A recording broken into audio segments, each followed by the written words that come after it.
I'm your geography teacher Shudipta Miss. Today I'm going to start a new chapter that is migration. So, first of all, we need to know what is the meaning of the term migration. Migration is that activity when human beings from their place of birth or from their place of origin, they are moving out, they are going to somewhere else and staying in that place for some time. It may be few years or it may be years. Okay, so migration in that way is little bit different from commutation.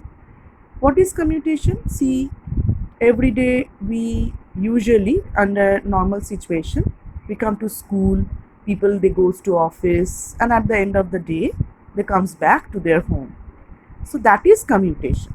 But in case of migration, it implies larger amount of time. Okay, so people who are actually migrating, they are known as migrants. Now the next thing, that is, we need to know the major causes of migration, because nothing in this world happens without cause. So you must you should know the major causes of migration, that why people they are leaving. Sometimes people they are leaving their own place or their hometown, they are going somewhere else and settling there. So the first and foremost cause or reason behind migration is job, that is a secure job or a good salaried job.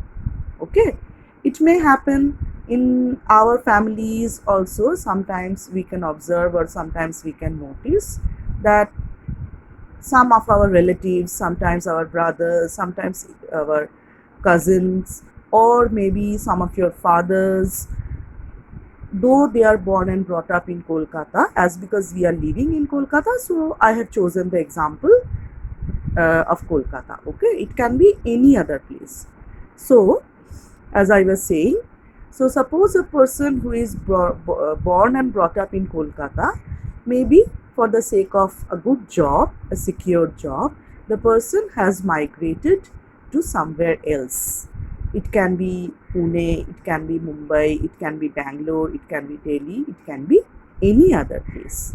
Okay, periodically, maybe once in a year or after every 2 months or whenever he uh, can take a leave, the person is coming back to his home, to his parents, to meet his parents and relatives. Okay, another major cause of migration can be education. That is, it may happen that in a village uh, there is only one primary school, that is school up to class 4 or 5, but there is no secondary school or there is no high school. So people who wants to pursue higher education, they have to go to some other place where there is a secondary school or where there is a college or where there is a university.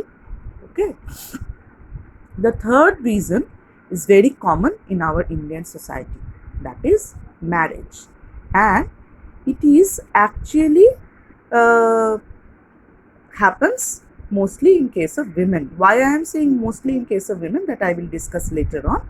So all of us, we have noticed that women in our society, after getting married, they have to go and settle in their in-laws house. Okay, in some tribal classes, the boys or the groom actually, they have to come and settle in their in-laws house. But in the usual cases, usually general cases, usually women, they are actually going and settling in their in-laws house. The next thing, that is political unrest. What about that political unrest? What do we actually mean by political unrest? That is nothing but political instability, or if a place is actually facing the problem of some sort of communal right, some sort of life threatening problem due to political situation. So in this type of situation also, people, they are actually forced to leave their own place for the sake of their life and to settle somewhere else. Okay. Now, last but not the least, another reason of migration or another cause behind migration can be disease. Okay. So if a place, some sort of epidemic has broke out in a place, so people might leave that place to save their lives. So I suppose up to this much is it clear to it is clear to everybody. Now that is why I'm moving on to the next topic, that is effects of migration. So let us come to the next topic, that is effects of migration. So here you can see, children, that I have made two separate columns. One is the donor country, another one is the receiving country. What does it mean? Donor country and receiving country? The country from where people are actually going out and settling in some other country. Suppose a person from India, from any part of India, now has settled in London for the last 10 years. Okay, so this is also a type of migration. So in this case, India is the example of donor country and London is the example of receiving country.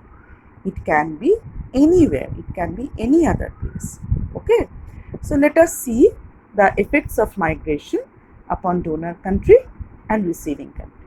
So the first thing that we can say, that in case of donor country, the population decreases. So it is very obvious that suppose if in a whole year people from India, suppose 10 lakh people from India, all over India, they are going to different parts of the world to earn money for a secure job.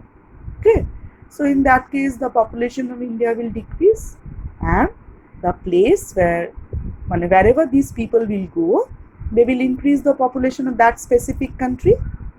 Now the next thing that we can say, or the next effect upon the donor country, that is the donor country receives foreign money. How is it happening? That is, suppose a person who is staying somewhere abroad, maybe in New York, maybe in London, maybe somewhere in Australia, it can be anywhere. The person is earning money, huge amount of money in dollar. So maybe that person is sending certain amount of money to his own country, to his parents every year. So in that way, the donor country receives foreign money. Similarly, the receiving country, from the receiving country, money is actually going, or money is actually getting circulated to other country. Now, the third point, that is increase in dependent population. So what is the meaning of dependent population? Actually, elderly people or people who are 60 plus, okay, usually they are retired people, they do not earn anything. So we consider, from the point of view of economics, we consider them as dependent population. Similarly, people who are within the age group of 16 to 59 years, we consider them as productive population. Why? Because they are involved in earning, or they are earning money. That's why we consider them as productive population. So as because from the donor country, many people, for the sake of good job, or for sometimes for education also, and after completing education, they are actually